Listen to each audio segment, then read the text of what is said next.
folks trickling in as we move through. I'm Dr. Crystalyn Shefflin. I'm the Assistant Dean of the College of Liberal Arts. I'm also a professor of history, and I'm also a member of a Gold Star Widow Vietnam family. Thank you for being here for this special night at the University of Southern Indiana. Today's speaker is someone whose story captures, in many moments, the meaning of courage, but also the meaning of what happens after the fact. That true service is never confined to one single moment. Donald Everett Ballard did not set out to become a hero. Like many young Americans in his generation, he's looking for opportunity, hoping to build a future, support his family, perhaps pursue an education. The path led him to the United States Navy, where he trained as a hospital corpsman, one of those entrusted not to take life, but to save it. In 1968, during the violence of the Tet Offensive in Vietnam, that responsibility was put to the ultimate test. While serving alongside the Marines under heavy fire, Ballard did what corpsmen are trained to do. He ran toward the wounded. And then in a moment that defies easy explanation, he did something more. Faced with an incoming grenade, he made a split-second decision, placed his own body between that explosion and the men he was trying to save. Now, I just had dinner with Don Ballard, and I heard that there's a little bit more to that story, and you'll learn more about that story in the presentation tonight as well. But for that action, he would later receive the Medal of Honor from President Richard Nixon. And yet, in researching about this event, I found that when he was asked about that day, you wouldn't hear the language of heroism. You hear something much simpler, something that challenges how we think about bravery, because he has said time and time again, I just did my job. That humility is not an afterthought. It is the key to understanding a life of service. Because the story we hear today is not only about one moment on a battlefield in Vietnam, it is about a lifetime of service in the National Guard, in public safety, in supporting veterans and their families, and in continuing to show up for others long after the uniform came off. So as we listen, I encourage you to consider not just what happened on that day in 1968, but what it means to live a life shaped by duty, responsibility, patriotism, and care for others, even in the face of fear and difficult times. Please join me in welcoming Medal of Honor recipient, Hospital Corpsman, 2nd Class, Donald Everett Ballard.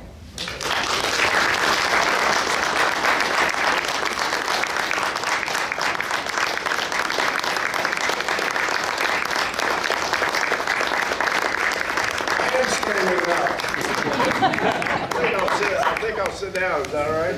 Yeah. We've got the old folks home here. Yes. Is my mic on? Yep. Can you hear me in the back? Too bad. I've been here all week, and I've enjoyed your town. I've enjoyed the patriotism. I've enjoyed the kids, the high school kids, the elementary. I enjoy the patriotism. Seems like I'm echoing. Can you turn the volume down a little bit? That's a lot better. I do not suffer from post-traumatic stress disorder. That's quite the label they've given us because we're screwed up. It's diagnosed and it's subject to treatment. I suffer from post-traumatic stress humor, PTSH. It's easier to cry sometimes, but as I reflect back on my job and the people that I worked and saved and had to deal with, I try to laugh it off. Now, I'm going to present a few facts, share some stories, some ideas, and then I want to turn it open to Q&A. And for the Marines, that means question and answers. Is there any other Marines in there? I brought one with me. Any other Marines? Oh, okay, if I tell any jokes, I'll tell them slow and twice.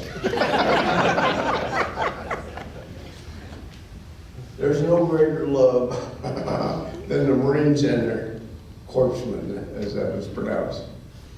The corpsman is a comparable to, best known as a paramedic in civilian life. We were the first physician assistants that in the military before it came to civilian life.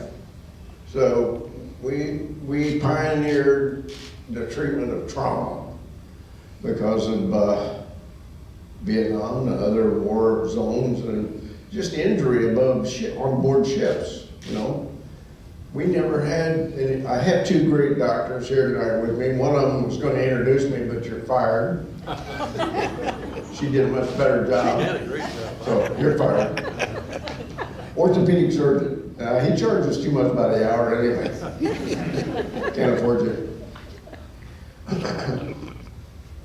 So, humor. If you don't like my humor, I'm sorry, you can get up and leave. I am not here to impress anybody. I don't have to. I am who I am. That will sound like Popeye to say right now, but I'm simply somebody that love life. I love helping people. When I retired off of from the Kansas National Guard, or even prior to retiring, I was a paramedic in the streets of Kansas City. I had the third license in the state, so what I want to identify there is, as Vietnam vets, medical types, we brought that training home, and you can consider yourself lucky to have benefited from Vietnam. But there's not much you can hang good on a war. But the ability for us medical types to do a better job. Prior to Vietnam, it was kind of a scoop and run. You know, the fire departments would, scoop you up off the highway and take you to the hospital, and hopefully you lived, otherwise you died. Vietnam changed all that because we had no ambulances. We literally had to wait for the helicopter to come and get our patients. What's that mean to a paramedic? That means we had to develop the golden hour. We had to develop stabilization before transportation, which is key in as much as you're getting him, that person. They were all men, by the way, so the term him or he is what I'm going to discuss is certainly prevalent because there was no women in my area. Now we had women back in the rear, back at the hospitals, but I was out in the combat field. So our whole existence was survival. You know, I might have went over as a patriot. I might have went over as trying to do the right thing for the right reason. I might have. But I guarantee you, once I got on the ground, survival skills was a priority. I wanted to get home. I had a wife and 2 children waiting for me at home. I was 21, almost 22, and while I was in country, all the other Marines were 19. I was the old man. I was the only guy old enough in the outfit, including my platoon leader, to buy the beer. So I'm kind of setting the stage for how old we were. Look at these 19-year-olds. I talked to them in school today. I don't trust them driving a car, let alone fighting them, you know. But they probably didn't trust us either. You know what I mean? The older generation probably said, these kids ain't gonna amount to much. But we did the best we could. Vietnam was a test, and most of us passed it, and some of them didn't. We put 58,000 guys in body bags, and it was people like myself. One example is we went out on a 3-day hump, an exercise, and we encountered the enemy. Out of the 105 men that we left the base camp with, I brought 85 of them back in body bags. That's part of my problem, part of my ability to adapt and overcome when I try to transition back in civilian life. I was wounded 8 times myself.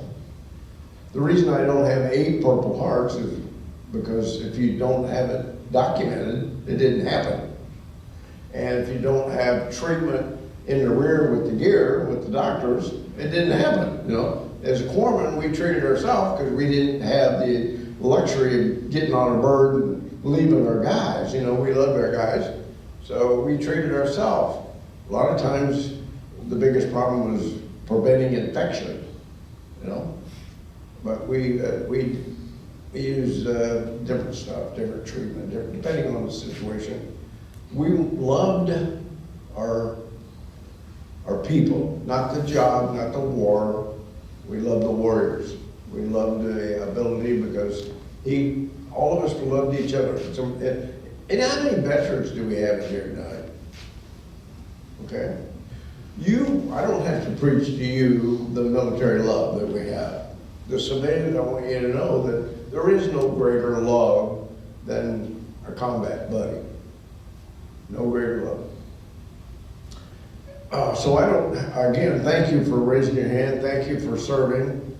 It's kind of sets the stage for me to know how deep to take the conversation and to what extent you're going to relate. Most civilians, and I love talking to civilians because they don't have a clue. You can't possibly judge me or any other veteran if you haven't walked in our shoes. I'm outspoken. I get invited to a tremendous lot of places once. Nobody ever invites me back the second time. Is there any politicians in here tonight? Yeah, I wouldn't raise my hand either. You see where I'm going with all that? Nobody invites me back because I tell the truth. I want you to hear the truth. I tell the high school kids the truth. The system doesn't particularly like my opinions. I had a kid, I've been in 2 high schools today. I've had a great response, and I had a kid get up and walk out because he didn't like my opinion. So, I defended myself and said, what's wrong with these Democrats? I didn't mean that. He was a Muslim, and I literally got on his nerve, and the question, he baited me. He said, well, what do you think about our bombing of Iran? I said, I'm in favor of it. I said, we took the bullies out. We didn't kill anybody. One person got killed, by dropping, he's talking about the initial taking out the nuclear capabilities. I said it was worth it, because we took the bully off the street, and the whole Europe, all of Asia, everybody's safer now. Every president we've ever had has talked about doing something, but nobody ever got around to it. Nobody had the male anatomy to do it. So I don't care whether you like Trump or not. I love his patriotism. I love his action. I love the fact that no one can control him. He's his own worst enemy. If he'd just shut up, he'd be better off. But he can't. That's why I told you you're fired, because that's where I learned it on his celebrity show. You're fired. We're not talking politics tonight. I do want to answer questions if you have some. I fought for as all veterans have, we fought for you to have the right to have an opinion. Whether we agree with it or not, we're willing to debate it if you're willing to talk about it. We want you to live. We want you to enjoy life. We went over not wanting to kill. We went over to protect what we had at home. You. That's what it was all about. Protect you. Protect your way of life. Protect your family. But let's face it, do we want to have a war in their country, tearing up their real estate, tearing up their buildings, killing their innocent people? Or do you want it to come here in Indiana, Because it would, They want to kill us. Just the guy got up and left, the kid got up and left when I was talking about the Quran. And he had a Muslim faith, he admitted it. And the question was about, well, do you feel like you want to kill me because I'm an infidel? if you can't talk about it or defend your position, I don't think you should talk about it, you know? Let's have some dialogue, let's have some, the ability to stand up and prove your case, you know, talk about it. Maybe you're right, but if you're afraid to discuss it, you'll never know. So I spent the majority of my life, I was a pre-med major in dentistry when I went in. I was not drafted, I volunteered because I wanted tuition assistance. The military, I was told by my personal dentist that it would benefit me to go to the military, let the military pay for my college, and I'd have to pay them back, you know, by serving in the service. I went to the Marine Corps first because they had the sharpest dress uniform. Now, we don't have no stinking dentists, you know, go across the hall. So I went over to the Navy, and the Navy had the best liars. Is there any Navy recruiters in there? You know, if I see you, I can raise your hand. I did it to myself. I think we are our own worst enemy, individually. I do believe life is about choices, and obviously the more intelligent we are, the more exposed, more experience we gain, the better decisions we make when we make those decisions. I served in the Navy, the Marine Corps, and the Army, so I tell the kids life's about choices. If you don't like what you're doing, change. Do something different. Enjoy life, but be a patriot throughout your life because you owe veterans. Does anybody in here speak English? Yeah, speak German or Japanese? No, probably. Maybe you do, maybe you don't, but you don't have to. You're not forced. If we had lost the war, the Second World War, we wouldn't have the freedoms that we have today. So I'm out there selling patriotism, Americanism, and the cost of freedom and who paid it. I talk about you guys, your veterans, all the time because I'm proud of you. And I want people to understand freedom's not free. And also, I came home screwed up, as I stated, or maybe didn't hear, because all this is running together because I talked so much today in different groups. But I was wounded 8 times and I killed 6 men, 6 Vietnamese soldiers. And 3 of them was with my knife, kind of up close and not so friendly. So how do you expect me to come home and be normal? I wasn't normal when I left here. I don't even know what normal is. So you can't judge me or any other veteran because you don't know unless you walk in our shoes what we experienced, how well we dealt with it. Each of us have a different tolerance level. Each of us have the passion to want to see it through. I was afraid 99% of the time in Vietnam. But I had a mission, I had a job. I was the only guy that could keep anybody alive on the battlefield. That was my motivation. I treated people when I was wounded myself. I'd control the hemorrhage and still be there for the other guy. That's what motivated me to keep going. Likewise, I'm just a typical guy talking about myself. Other veterans have similar stories, and they don't like talking about it. I don't either. But this medal has caused me to be different. You know, why am I up here? You're not. You know. Okay, I'm a war hero. I'm something special. No, I'm not. You know, I just did my job the way I thought I had to do it to complete it to the best of my ability. And I think some other facts that I'd like to share with you is about how many of you have met a living Medal of Honor recipient? Outstanding, outstanding. The chances are, what did you say? I looked this up today. Medal of Honor recipients are rare. Stats show that the odds of being struck by lightning during any one year is 1 in 700,000. The odds of meeting a Medal of Honor recipient is 1 in 5,600,000. That was determined in January 25 when there were 61 live Medal of Honor recipients in a population in the United States of 341,000. That indicates that one is 49 times more likely to be struck by lightning in any given year than meeting a Medal of Honor recipient. That's the reason why we're pretty fortunate to meet this guy. Thank you, Doctor. What's that gonna cost me? We've become friends, but my humor doesn't allow me to be normal. As I already pointed out, I'm not normal. I enjoy life. I love all of you. I love everybody that allows me to love them.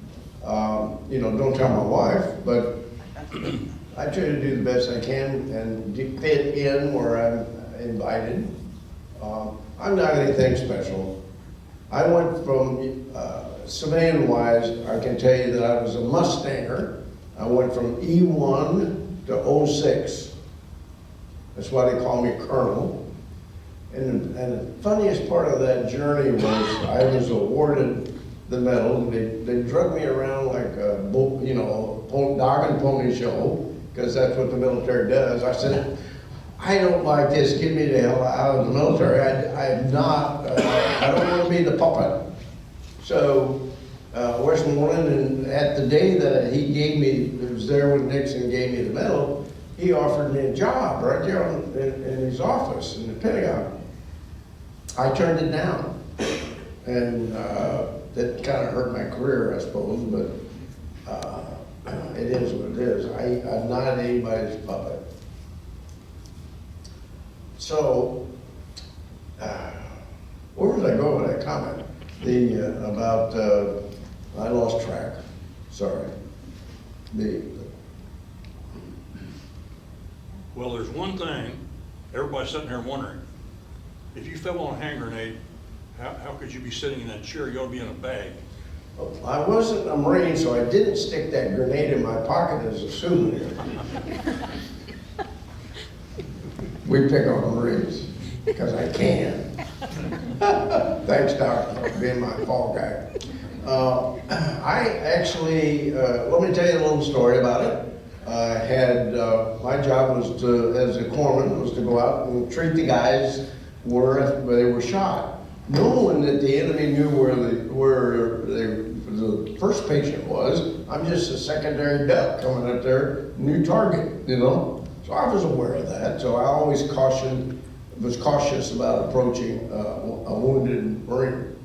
Hopefully I could get to him, drag him away out of sight, and then treat him. I'd put him on my shoulder and I'd take him to the collection point and finish treating him or prepare him for evacuation with a helicopter. That particular day, I got the Marine. He had a bullet hole and he got shot in patella on his left kneecap and couldn't walk. And so I grabbed him and put him on my shoulder. I took him down and put him in the bomb crater, waiting, because he was worthless now. I mean, he could still fire and still shoot, but he wasn't going to get around much. So it was my determination that I would medevac him out and get him some good treatment, orthopedic type treatment. Take him off. I lay him down on the ground and I laid him on top of a grenade. So it went off. Blew both of his legs off. Blew me up in the air, blew him up in the air.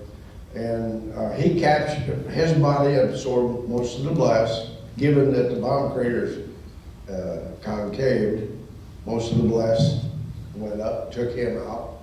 Didn't kill him, they knocked him unconscious. And then, now I have a new patient because he fell back down on me and I got him off of me and I was treating him now because he had 2 amputations above the knee. So nothing to do there except tourniquet. So I put tourniquets on him. And then I was doing what's normally called, it's an IV for blood volume expanders. I was replacing his lost blood. And doing that, another grenade came in and hit me in the helmet.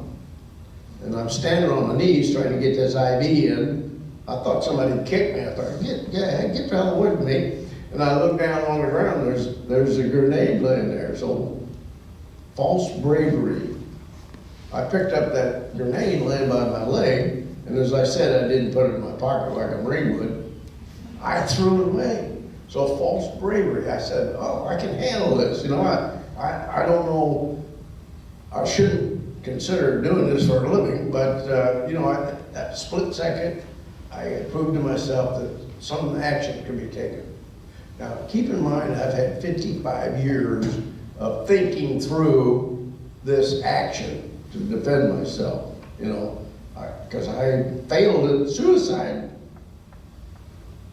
Think about it.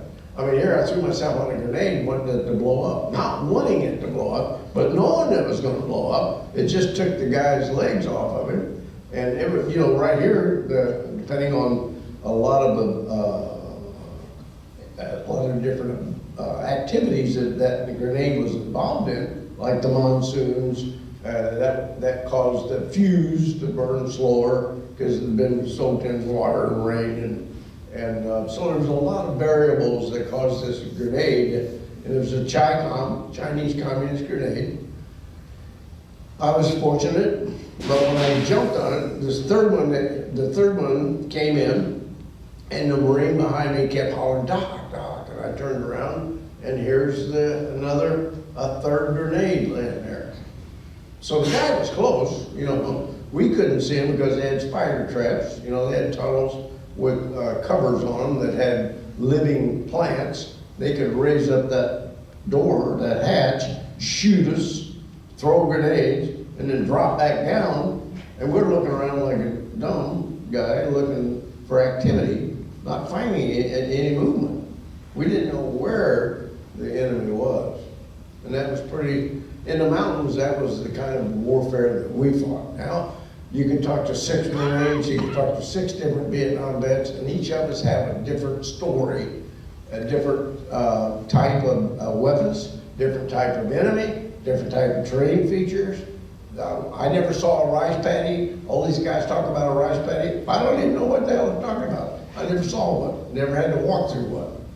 So each of us have a different story, and it's like eating one part of the elephant, you know, at a time, you know.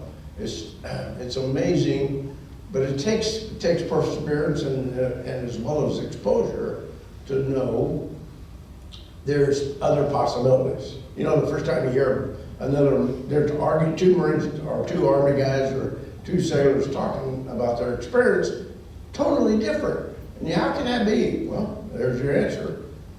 Each part of the country was controlled by a different activity, different type of trained Vietnamese soldier, different warfare, different ammunition, different techniques, jungle warfare. In the mountains up there, that's all I knew because that's all I was exposed to.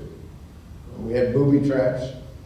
This grenade that came in, I couldn't jump on it. I reached for it. I was out of balance. I grabbed for it and I pulled it under my bulletproof vest. In the Marines, we had bulletproof vests. They were made by Mattel. We knew they were swell. This damn vest I'm wearing right now would have provided more protection. But I didn't think about all that. You know, you don't think sometimes. I jumped on it and I felt like I was going to die. But I had an epiphany. God talked to me. I had, right then and there, God, if you didn't believe in him, I could have lost him. I told him to get away from me several times because we're going to get him killed together. Yeah. This time he says, boy, you're not too damn smart. Get rid of that thing. I rolled up on my patient. I flipped it off in the air, and it went off. And it blew up. None of us got hurt. But what happened was, when you holler grenade, everybody buried their head.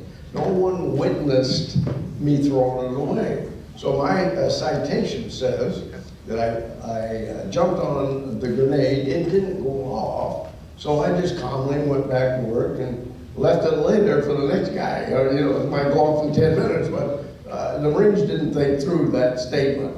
And I don't blame the Marines so much as the higher level of Marine Corps officers, because I later learned, I went to my first reunion, and the colonel, battalion commander, asked me, he says, tell me about the medal. And I said, I tried to tell him. He said, well, let me tell you the rest of the story.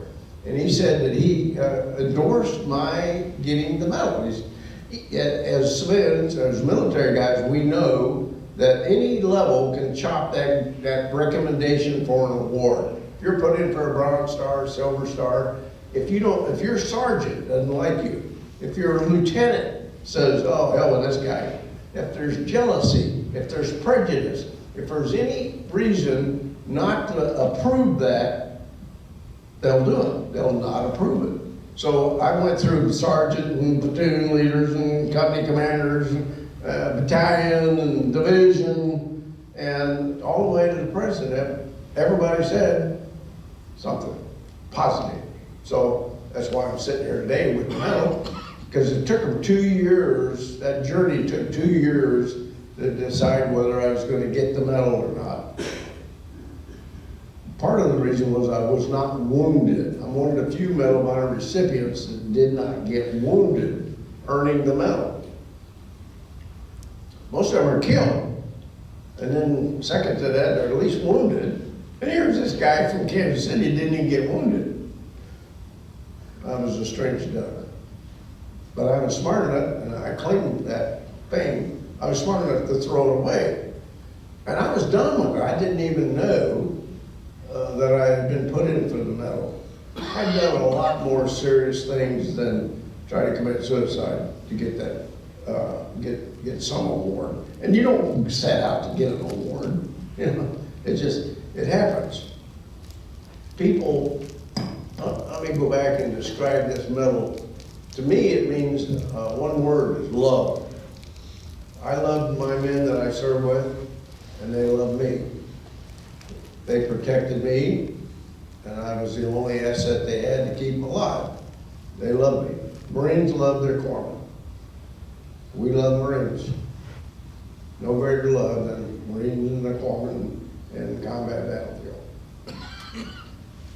So that was my motivation to keep doing what I was doing, why I was doing it, and do it the best I could, is because the love that we developed. I never felt love before, and I never felt that deep love since. I'm on my third wife trying to prove different.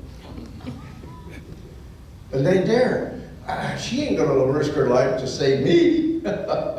She'll throw my ass under the bus. Now you say that, I don't know. You know, excuse my French, if you don't know anatomy, you wouldn't know what I was talking about. But all of us have tolerance levels and opinions and ability to deal with different things. So, you know, you can't pass judgment on how other people react or deal with their own situations. I am completely retired is a better word, but I call it retarded. Anybody comes up and says, well, that's a pretty award. What is it? Where'd you get it? I got it at Walmart. Simple answer. Kind of ends, it's a little Chinese lady caught me on board the Midway in California. Oh, that very pretty one. Where'd you get it? I said, Walmart. The rest of the ship was laughing their ass off. But the Chinese lady said, I'm gonna get me one. She's probably gonna take it home. Well, I don't know. My humor has kept me out of a lot of trouble. Sometimes it gets me in deeper. And then I have to really work on getting out of it, but that's what I'm doing. Is there somebody that's got a question that I can answer? And as the good doctor mentioned, you're not going to meet another one possibly. I'm fortunate, you're fortunate that you've met somebody. We have one living right here in your state, and that's probably who you met. We don't get out that much, but I would like to turn it over to question and answers unless I can think of something else to inform you. You know, 48 million people have served in uniform. 3,505 recipients that has worn this thing. There's 65 alive today. And, you know, the oldest one I met was 100 years old when I met him. He got his medal in the Boxer Rebellion, 1890 something, 99. So I never met one that I know of, but there were several during the Second World War. They got 2 Medal of Honors issued. During the Indian campaigns, they awarded 2 out to different people. That's part of the 3,500. So I'm a happy guy. I'm blessed, and I love life. I want this country to survive.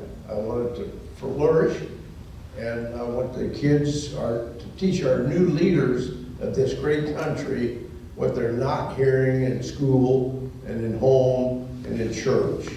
We've turned our backs on history. We've turned our backs on God. We've turned our backs on what I feel to be the most important part of our life. I'm here to try to correct. So I'm not, what do you say to other veterans? You already know what I feel, how I feel, what I could possibly say, and your family's here with you.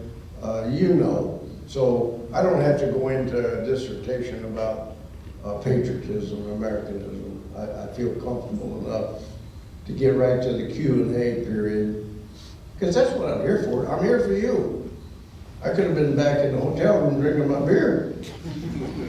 So help me help you understand. If you've got a question, throw it at me. Yes, sir. How long did you wait before you sought help when you got back? That's an excellent, I've never been asked that before, thank you. I thought I was above all that because I was a medical type.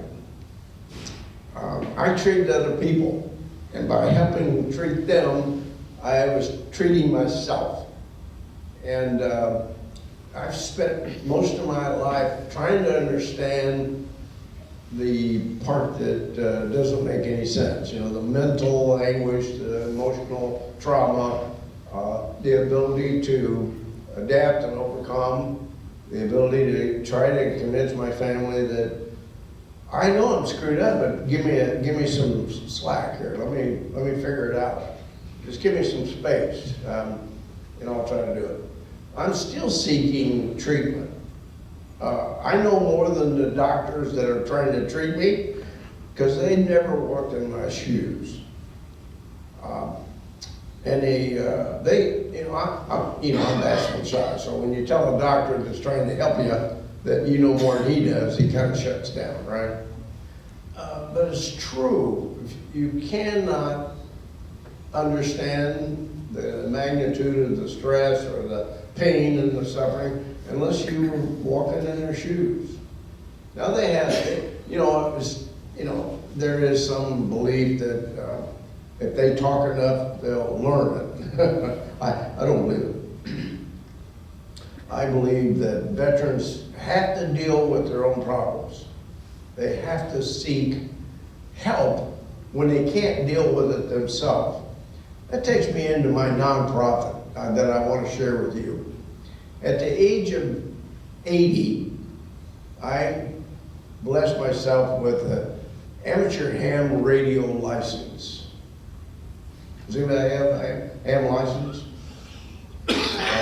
I talked to a Marine earlier about all of us know how to key the mic and talk on the radio.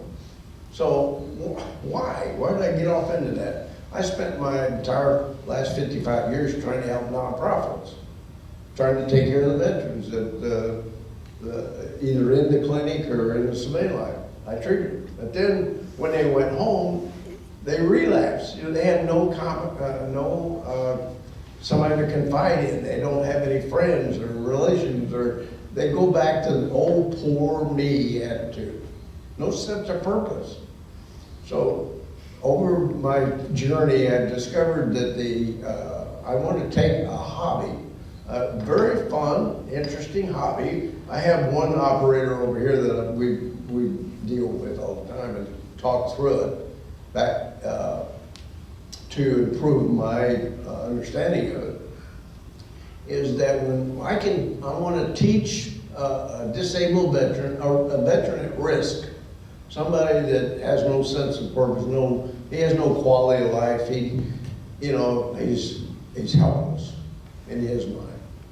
And I want him to pick up this hobby, get on a radio, talk to Germany, Japan, Italy, Kansas, wherever he wants to talk, and the other person on the other end of that radio does not know that he's disabled.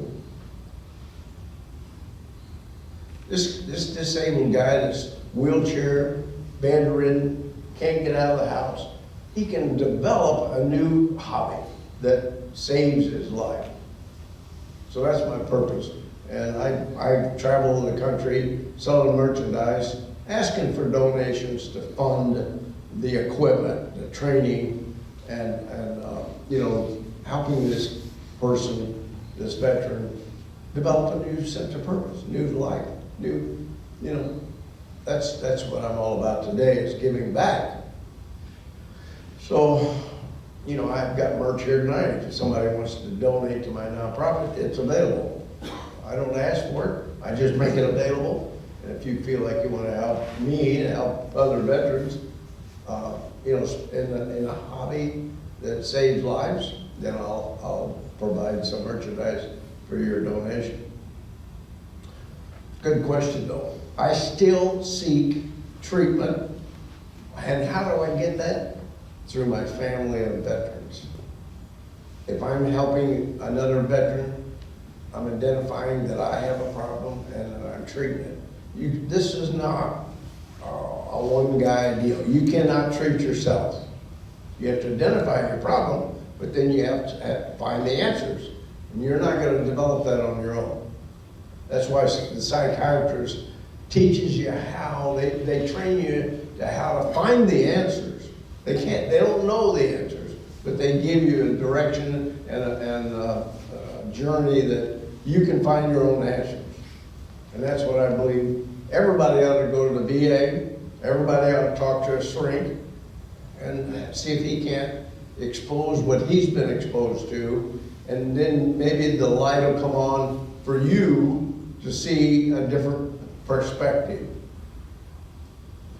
Mine has always been, I'm there for other people, and I treat them while I'm treating myself.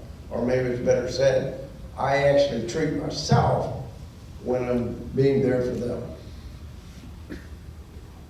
That's a good question. I hadn't really thought of that. Thank you. How about another good question? Okay, you in the red shirt there, doctor. There was a psychology professor here from University of Southern Indiana about 2015, and he talked to our museum, and pretty full house, but he had been in Iraq, and he talked about the experiences that you have when you go to war. And he says, you come home and you talk to your family and you tell them what you went over, and they listen to you for about an hour and maybe 2 hours, and then they don't listen anymore because they didn't walk in your shoes. They don't have that same experiences. So he said it's actually a lot of the VFWs, a lot of the American Legions, 48 clubs, are people, and if you look at the Civil War, they had the Grand Army of the Republic, but a lot of these people do what you said a minute ago, of they get some relief because they can talk to the guy in one of those groups, and they have walked the walk. Can you speak to that, of how you've experienced, you've been doing this so long, of how American Legions, VFWs, and 48 clubs maybe help some veterans? Yes, that's a great question as well, because I don't believe they're functioning properly. VFW, American Legions, are mostly smoke-filled bars, and I've taken veterans in, I've sent veterans in, and there's no greeting, there's no come on in, and there's no acceptance, there's no sponsor to take this guy and help him. If you want to go into an American Legion post and have a beer, that's about the extent that they're going to help you. I'm totally supportive of the idea, I just don't see the application of it. I've been in more posts, more AMVETs, BFWs, DAVs. Everybody wants this blue ribbon. They don't care about me personally. Oh, let's get the Medal of Honor guy. What am I doing here tonight? the whole issue is I'm a war hero. Not really. The whole point is, it's not as good as it can be. The mechanism is there, the training is not. The ability for you to go to an American Legion post and get treatment is bull. You're not gonna get it. I wish that's changing, and what I propose will. I travel now several states, and I'm recruiting the commanders, I'm recruiting the staff of the American Legion, VFW. I spoke to the VFW. Right up here we did. And the whole issue is to be what you say you're gonna be. Help the veterans. They're not coming in here because they're hiding in the beer or they want a smoke-filled bingo room. No. So I approached the fact, I'm asking them to join my ham radio club with the idea of establishing a ham radio in the club and encourage the young guys to come and do something besides drink beer and smoke cigarettes. So we're trying to change the image for several reasons. One is recruitment. These old guys, Vietnam guys, are dying on the vine. The VFW and the American Legion are gonna go away if they don't recruit the younger veterans. So my attitude is, well, why would they come? You've gotta come up with some kind of reason, some kind of purpose in coming to learn and improve your quality of life. And the most profound thing I've said all night is that nobody on the other end of that radio can see you. I've got a face for radio, and I don't mind talking because no one can see me. No one knows if I've got legs or not. No one knows that I'm screwed up. It gives me a chance, any veteran, a chance to start over, start a great life, start a hobby that's fun. Like I said, I've been around them, I've learned, any man, women, it doesn't matter. The youngest kid I've got in our organization is 6 years old, he got the license. The oldest is over 100. So there's no excuse. I got both, there's 3 licenses that's controlled by the federal government, FCC. You cannot broadcast on the radio if you don't have a license, because it's an emergency broadcast system. It's not the CB radio. There is no socializing. This is a factual, educational, for emergencies only. Now, they have other frequencies that you can dial to. You can listen to the police, you can listen to the fire. I talked to the International Space Station. Now, what came to mind, and that's so important about that statement, is they don't have any communication to Earth except the ham radio. That's the only thing that exists. And it's been around for how long? You know, when your cell towers go down from a tornado or whatever, what do you got? And go to Florida and look at the hurricanes when they lost all their cell phones. The ham radio operators, through Mars and through the satellites and through the repeaters, they call them, has communication. Think about it. I'd like to recruit all of you to become ham radios. And you can get on there and talk about anything. You can't advertise commercial, can't sell anything. It's gotta be personal, and it's gotta be informative. I'm gonna put together a team that every Sunday night you can talk to this particular guy that wants to talk about this subject. So it'll be a complete spreadsheet of contacts that are willing to come online, talk. I've got 2 psychiatrists that's coming on board with me to be there. They're not going to solve your problem, but they're going to give you ideas on how to solve your own problem. I'm looking for help. That's what my nonprofit does. So I will first encourage you to help yourself. Develop a fun hobby that can be used for magnitude of different subjects and different, I'm gonna call it a form of treatment, because when I'm on that phone, I don't have any problems. You know, I'm just talking. Because, again, I don't wanna be redundant, but they can't see me. They don't know that I have no legs, or that I'm missing one arm, or half my face has been blown off. They don't see it. So it's a fresh start. How about another good question? I love that question, thank you. Yes, ma'am. Hi. I would just like to say, as a 19-year-old, I would absolutely trust you with my life. And That's your problem. And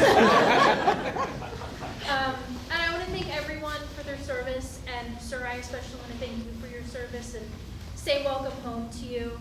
And I was wondering if you would give me the honor of shaking your hand and taking a picture with you. We'll wait until this whole thing's over. I want to take photographs with all of you. I want to prove I was here in my life. Especially pretty girls. I mean, I got to be careful there, but thanks for the compliment. All veterans, we don't expect, what's the good word? We don't want accolades. We don't need that pat on the back. We did what we did because we wanted to do it. Now, not so much earlier in life because we got used to have the draft. I'm damned impressed with the kids that we have serving today because no draft. You know, they don't have to go. There's no fear. But we get the best crop of kids today we've ever had because they're all volunteers. They want to be there. So we got, our veterans community has greatly improved in quality, and it's improving in quantity now. You know, then we got a different commander-in-chief. That's not a political statement. I'm just saying the attitudes in this country are more patriotic today than they were in years past. So thank you very much, and I definitely want to photograph and shake your hand. And you know, I want to be here for you. If you want more questions answered, you're keeping me Got from one my right over beer. here. Where? Okay, Marie. I just had a question. I'm not trying to speak for the veterans here, but, you know, my dad, he was in Iraq, Afghanistan, first, you know, Persian Gulf in the 90s. And I think it's kind of hard for, you know, veterans in my position where we were coming at the tail end of the GWAT, and, you know, I was fortunate to not have to go into combat. I was deployed in the Middle East, you know, but I wasn't anywhere front line or anything like that. I think it's kind of hard for veterans that fall in that unique sort of situation because we feel like we owe so much, you know, to our forefathers, but it's like, it's a lot of shame almost that we carry. So I guess what I'm trying to ask is how can we be there for the next generation of Marines, sailors, airmen, et cetera, that fall into that strange gray area? I make sure the Marines have a full box of Crayolas. I make sure that veterans, or wannabe veterans, the new kids coming in, has a good start. They have good, honest opinions, good guidance. Tell them the truth. Don't lie to them. They don't have to. What I've experienced here of late is the recruiters don't have to lie anymore. They're getting recruits because the people want to be patriotic. Well, it's a wonderful feeling. I swear in a lot of guys being an officer. I swear in a lot of people that want to go into military day. And it's so impressive to see these kids, just as you're a kid in my life. I love you. I appreciate your opinion. I appreciate knowing that there's somebody that we can hand the torch to that's going to take care of me when I'm in the nursing homes. So preparation is the key. Honesty, you know, just being forthright, being a caring person carries a lot of weight, and people see that. You know, people can read your intentions pretty quick, but you have to love people. We have to care about this country. We have to care about our next generation. Let's leave it in a better condition than we found it. Well, I appreciate how magnanimous you have been. I do have a question, and then we can open it up to pictures and opportunities. The Vietnam veteran generation was treated abysmally upon return. And what I fear for this country is that we are moving in a direction where the current generation of veterans are also being mistreated by civilians who do not understand a life of service. What kind of advice would you have for civilian members to understand the experience of service members and how to be better allies and better community members to those folks? Excellent. My initial answer is, you've heard my experience. Do you want to get shot 8 times? Do you want to stab and kill 6 people? Or do you want somebody else to do it for you? You better appreciate what you've got in this country. I don't see too many people trying to get out of America. And we'd open the doors and let you go. Hell, I'll fund the airplane for you. I'll buy you a ticket. That's right. It's a difficult question to know. And let me go back and restate. I've had 55 years of wearing this. I've had women come up to me and apologize for being a demonstrator when we came home from Vietnam. They didn't have a clue. They listened to the media, which is so wrong. The media is not an American-based, not American. They're not patriotic. They're hired to say what they're going to say. They're motivated by the wrong, I can't say the wrong side because I don't necessarily, I was a Democrat growing up. It wasn't until I learned that I was wrong that I changed my opinion. I like that laugh. I'm a devout individual that's an independent today. I will still vote for a Democrat if he's of the right mental attitude and the right love for this country. If he's the best guy for the job, I will vote for him. If he's not, I'll kick his butt and get him replaced. So I'm not a Republican, I'm not a Democrat. I'm a patriot that wants the best for this country. So I try to talk to the civilians. I've shared with you, is there any civilian in here that can share with me what you got from my speech tonight so I can improve? Did I ring a bell? Did I make you understand a little bit more of why we're screwed up? We're screwed up. You can't be through what we've gone through and not be a little bit screwed up.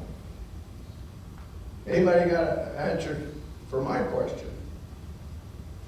Well, I kind of got at it. You don't focus on what took place there. You heal and help others heal by communicating together and reaching out and talking to other people through the Organizations. the handheld. Oh, Yeah. radio. I mean, I'm assuming that you talk to a lot of other people and get word out through that. So, but not so much focusing on the medal, focusing on, you share your story, but it's not the main focus. That's so true, but did I relate to a civilian that doesn't understand? Did I accomplish my objective of getting the civilian to stop and think Oh, that yes. we paid the price for your Yes. freedom? You owe us. Yes. And I tell that. Civilians owe us. Yes. Now, are we bragging, are we complaining, are we demanding? No. No. I'm the guy, I'm the spokesman tries to sell patriotism to wannabes or to ignorant people. I'm not saying what I've just said. Ignorance is not a negative word unless it's applied that way. I am ignorant about speaking Japanese. Why? I've never been required to do it. No one's ever expected me to do it. I'm ignorant. That's not a negative word if it's applied correctly. But you say, well, you're an ignorant fool, you know, that changes the whole complexity of the word ignorance. I don't see ignorance as a negative, all-encompassing description. Right. It does describe lack of knowledge. To what degree is to be determined. But did she answer your question? I think my intent and my interpretation of your question and her answer is that it's an ongoing mission to educate the uninformed about what the price of freedom is and why we paid it and how you can help us and at least accept our problems. Agreed. Thank you all for joining us this evening. I think we've got, you know, time and space for pictures and to listen to one another a little bit more. And I think that's, you know, part of the big takeaway is that we should be listening to hear rather than listening to respond, and to be open to things that we don't understand and being a better part of the community and being of support to one another. Thank you so much.